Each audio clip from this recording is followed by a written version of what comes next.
This is Budget Space.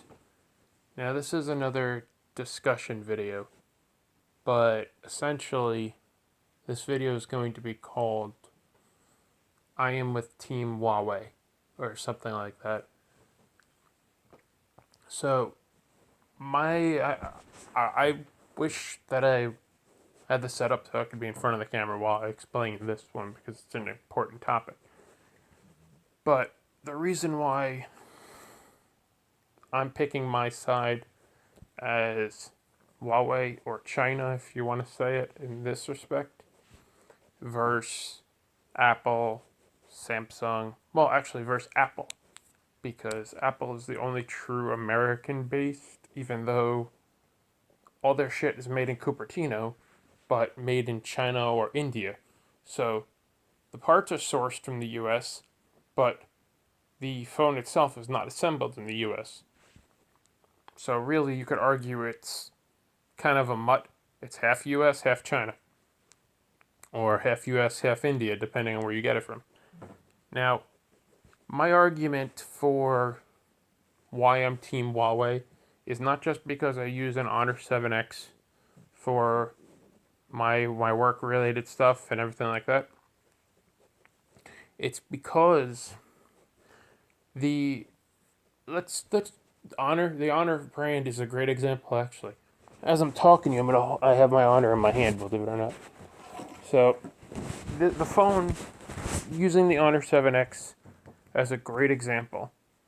The $200 phone, or the $200 phone that nobody's ever heard of, has a rear fingerprint reader that's just amazing for $200.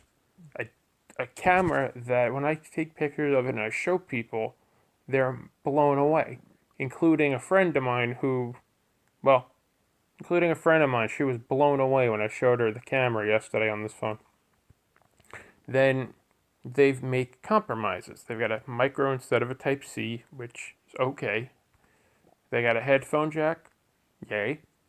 And then, it's a good phone. Now you get to the guts of the phone, there's a mid-range Karen in there, which Huawei makes themselves.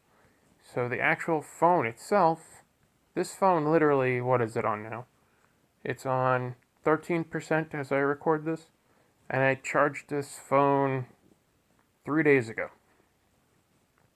So, it's a power conserving king, I guess is a good way to say it. But Huawei makes their phones like that. Now, Apple has just gotten to that point where their phones last about 2 days if you don't use it heavily. But Apple shouldn't have had to just get to that point.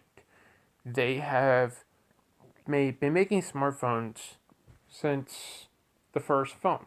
They actually made the first real smartphone as we know it today. They made the first one. And they still could not, till about a year, maybe 2 years ago, make a phone that actually has a decent power management when it comes to handling anything. Then you got rivals like Samsung, Oppo, Xiaomi, Huawei, Honor, Redmi, which are those two are sub brands of Honor is a sub brand of Huawei, and Redmi is now a sub brand of Xiaomi. But like I said, then you got Oppo with their sub brands, and I know I'm missing one more. But you go on AliExpress, you look around, you got HomToms, you've got other random phones I've never heard of that look like clone phones. You've got Xiaomi's, you've got Honors, you've got Huawei's, you got Oppo's. And these phones are built to last as much as possible. This phone here, seriously, I'm holding it in my hand as I'm making this video. The phone is durable, strong. It handles. I've dropped it a few times with the tempered glass on it too. And it's a pretty strong king. It's a pretty good powerhouse king. I've actually shown people at where I work, and I'm like, you need a new phone? This is a $200 king. This phone, you've never heard of it, but it would blow you away for $200. And you can order cases for it for as low as 78 cents or as much as $25, $30 if you want it. Me, I pay for my cases because I have. I'll do a video on that one day, but I mean, I've got a case for every day of the week if I really wanted it on this phone, and that rotation would last me 2 weeks. So, yeah, but don't count out mid-range to budget phones. I mean, mid-range budget phones, because yes, it doesn't have the greatest specs in the world. It doesn't have the greatest everything in the world, but I mean, it's a good, solid phone. The one thing people don't understand about computers and cell phones and anything that has a part that you can build in, this is the one thing I've learned. Everything is a trade off. So, in my case, my computer that I edit everything on now, and that I game on, that I do all my other work on, that I do any type of work on, that I do any type of anything on, is an i5, got a backlit keyboard, and it's got a NVIDIA, I want to say a dedicated NVIDIA 1050. I don't think they make a dedicated 1050 Ti, but it's a 1050. So there I've got a decent graphics card that they're still putting in gaming computers now. I've got a decent setup, and I got an i5 instead of an i7 to save myself about $150. So why do I need that when I've got just enough power with an i5? Because I'm not using onboard graphics, I'm using the card and the chip. So, but that's the same thing with cell phones. Everything's a trade-off. If you want to spend $750 to $1,000, you can get a absolutely amazing phone. But then you're also got to think about it. Are you paying more than you need for no reason? Now that brings me to my next point for why I'm Team Huawei. It feels like Apple and Samsung and all of the other American companies have gotten stagnant, have gotten sour, who they don't know anymore how to innovate, how to do what you got to do to wow the customer. And a folding phone is not the way to do it, regardless of what company, including Huawei. Folding phones are not the answer. They are far, far from the answer. Because, including me, I agree with Lewis from Unbox, and I agree with almost all the other tech YouTubers that say this. Why do we need it? Show me a practical use for a folding phone versus a cell phone and a tablet. Or show me a practical reason for carrying around something that easily could break in my pocket with just simple use. If I wanted that, I'd get an iPhone 6 or something like that and just risk Bengate. But then that brings me to my next point on Huawei phones. They're doing now what Samsung is, well, Samsung's doing now what Huawei did for years, which is test new products on their budget phones, or use the idea of what's in the market for their budget phones. Like this phone, again, the 7X, the cameras are outdated and they're not the greatest cameras, but the software experience helps to make up for that. The fingerprint reader is fast enough. It doesn't have to be super fast, it's fast enough. Boom. The UI itself is clean and usable. The only thing I don't have is a Huawei store because I don't think they put it in here at the time. Wait a minute, actually, let me see here. I might have it. No, I don't have the Huawei store. But, yeah.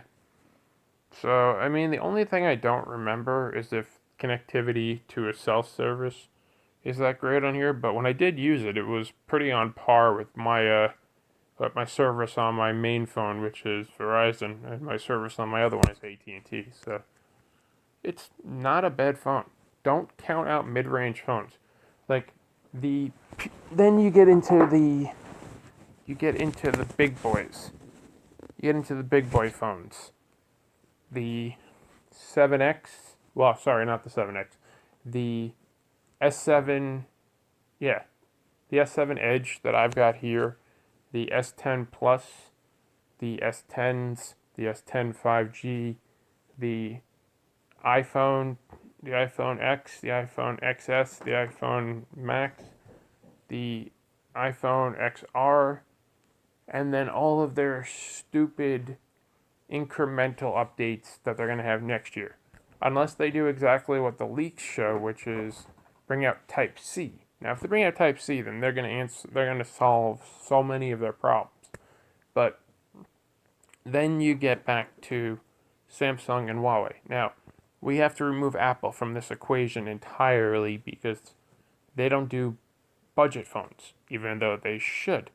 If you gave me the option to buy a decent $250 iPhone, I would do it. I would happily buy a $250 iPhone. I don't want an iPhone anymore. They're expensive for no reason. They're $1,000 for old specs, for software that is more tight, more locked down than Android, than anything else. Like, yes, on Android, I would prefer the iPhone system of security where it's just simple and it works. But on Androids, I like the ability to do just about anything I want. I like the ability to sideload. Now, if I couldn't sideload, then I could never install the APKs on my Tinkerboard S that I wanted if it was running iPhone, for example, or iOS. Then you get down to the chips, the screens, the cameras. Just recently, as of like the last 3 years, I think, Apple has been using AMOLED. Everybody else in the Android markets have been using AMOLED for as long as I can remember. It's years. It's like years, or years plus at this point. Then, again, now we get back to Huawei. Huawei's got AMOLED screens. Huawei's got expandable storage. Huawei's got a Type C or micro, depending on the level of cost you want to spend. They've got triple cameras. They got quad cameras. They're going to have 5 cameras potentially if the leaks of the Mate 30, I think it is, are correct. And they got power share. Same thing. The S10 Plus stole power sharing from Huawei, but that's the difference. Huawei is innovating. Huawei is trying new things and hoping it sticks. They're not waiting for their competition to come out and do it like Apple is and then just steal it from them. That's wrong. That's exactly what we're actually saying that the Chinese are doing to us now.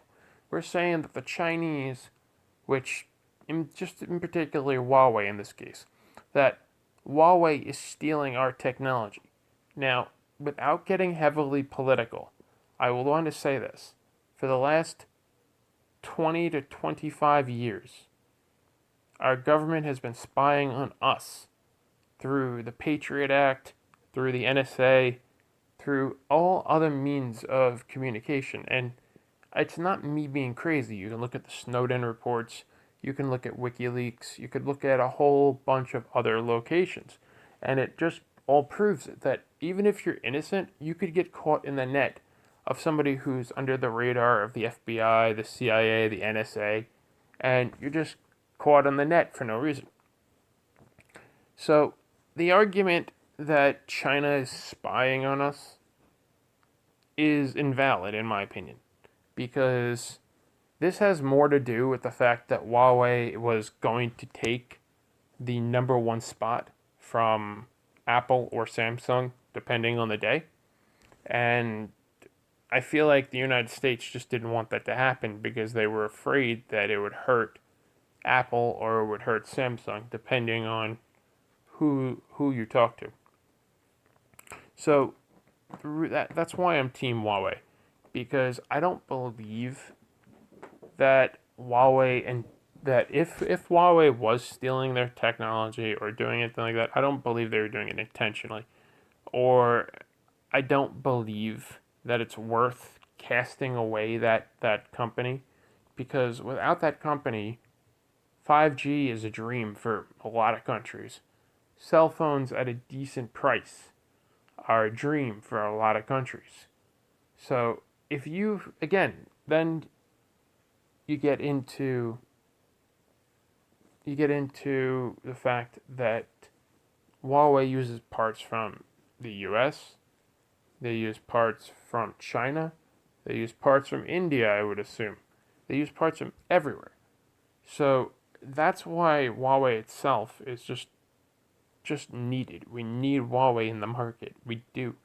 They're so big that their campus is I can't even tell you how big it is. That's how big. You got to look up the video, you got to see it yourself, and then you'll believe me. Let me just say this. They do have trains that link up to every building. So what does that tell you? So, as we stand right now with the political tensions and everything else, I'm going to stay Team Huawei for now. Now, if things change with the fact that if Google is allowed to put their services back on Android phones, or let me rephrase that. If they're allowed to update the services that are on the phones existing and then allowed to, in the future, put their stuff back, then yeah, I'm going to get another Huawei. Or I'm going to do what I really, really, really want to do, which is wait for the Hongmeng OS to come out, and then the Arc variant for the US, for the China markets in the US. I might actually just import a China Hongmeng one and an Arc version of the same phones, or a Hongmeng of one and an Arc of the other, to see what the similarities and the differences are, and then make the video on it. Because I mean, I really, really, really want to see what the system and the OS is like. Because I know right now, you've got Huawei, you got Oppo, you got Xiaomi.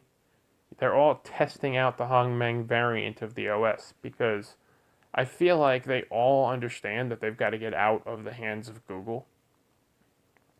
But that has been my take on that.